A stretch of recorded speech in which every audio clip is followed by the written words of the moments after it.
A few requests for 4-beat thread and needle, which also brings up split time thread and needle crossovers and butterfly weaves, and I'll show you why.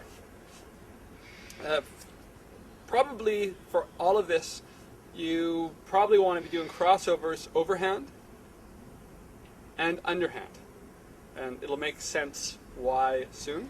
So that's the prerequisite. And once you've got that, let's start with underhand actually. So if you're doing underhand, try that and have a real look at what's happening, of how it's the right underneath, the left underneath, the right underneath, the left underneath. It can be useful to do that with your arms even, to see where you switch and how you switch. And also you see how it's the left inside at the bottom, the right inside at the bottom. So you're also switching which one's coming inside at the bottom. So you get a real sense for that of how they're coming up in the middle, and you're doing those crossovers. Then do it overhand. See how it's the same thing, but basically it's coming down in the middle, down in the middle. You're switching which one's coming down on top of the other, and you're switching which one's inside at the top. And you'll notice that if it's inside at the top, it's outside at the bottom, if you're doing a basic crossover. What happens when you do the 4-beat, if you look at the right, inside at the top, outside at the bottom, inside at the top, outside at the bottom, what you do to switch into the 4-beat is you go inside at the top, inside at the bottom. Then it's going to come up like this. So you can even take a step back. If you're doing a butterfly like this, and you cross your hands, say this is basically overhand coming down in the middle, and this is back to being a bit like it's coming up in the middle. So it's kind of like you're doing underhand again. And if you can learn to thread the needle there, with your arms crossed, and then do the same thing on the other side, like this, that's a really good skill and a good lead up. Because what you do, if you're here, instead of coming inside, outside, you go inside, inside, and up. So it's right, up, left inside and up, right inside, up underneath, left inside and up underneath, right inside and up underneath, left inside and up underneath. So they're both doing 2 beats before you cross over.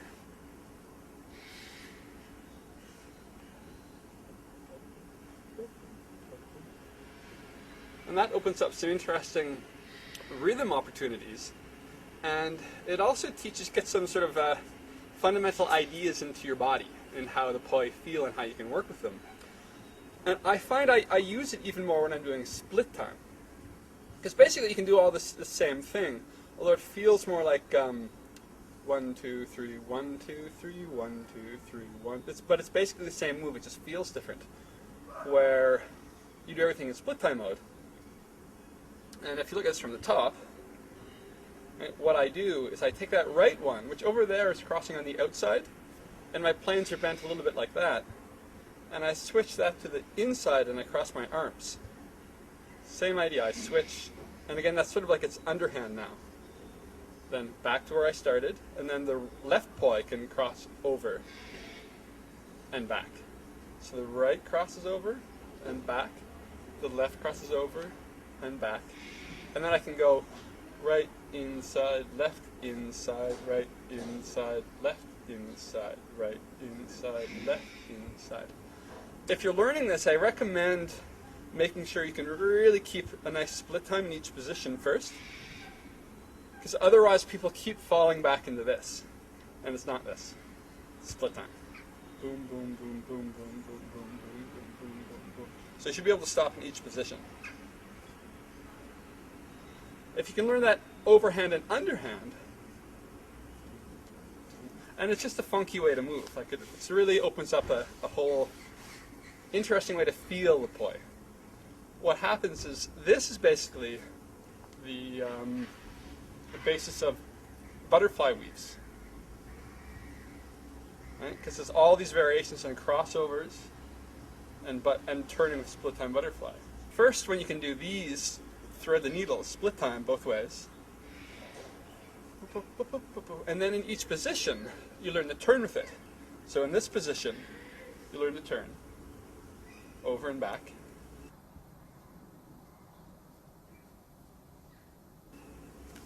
Then in this position, You learn to turn over and back.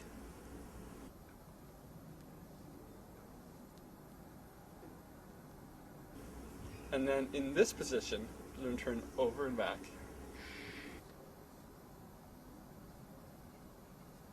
And the same thing, underhand, this way, and this way, and this way. And once you've learned to sort of feel and turn and cross over from all the positions, then you can start to mix them up to do things like weaves.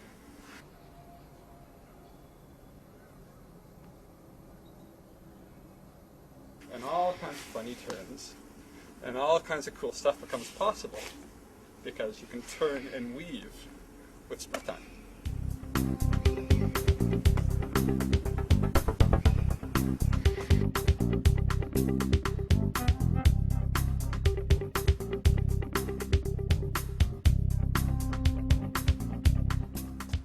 So it's now November and we're in Berlin in the winter and the cold. The filming of Adventures in Poi has been not entirely unlike the filming of Apocalypse Now, which means we're many months over time and a whole lot over budget, but we're surrounded by beautiful people and amazing places. Life's still an adventure, and I would love it if you came to playpoi.com, participate, and then someday I'll have a computer in a home. Thank you. Is that like too morose? Should I go less morose? You're just such a sad case, man. It's been a little stressful. Support your local poi artist. All right, okay. Okay, another take? Different? Yeah. Okay. This is a public service announcement. Go to playpoi.com/participate and support poi artists.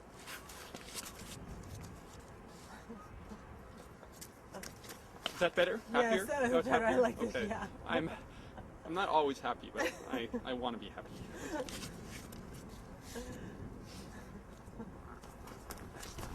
If only there were some way I could support the poi artists I love. How could that be? Were there only a resource somewhere on the internet that helped me understand how to support artists?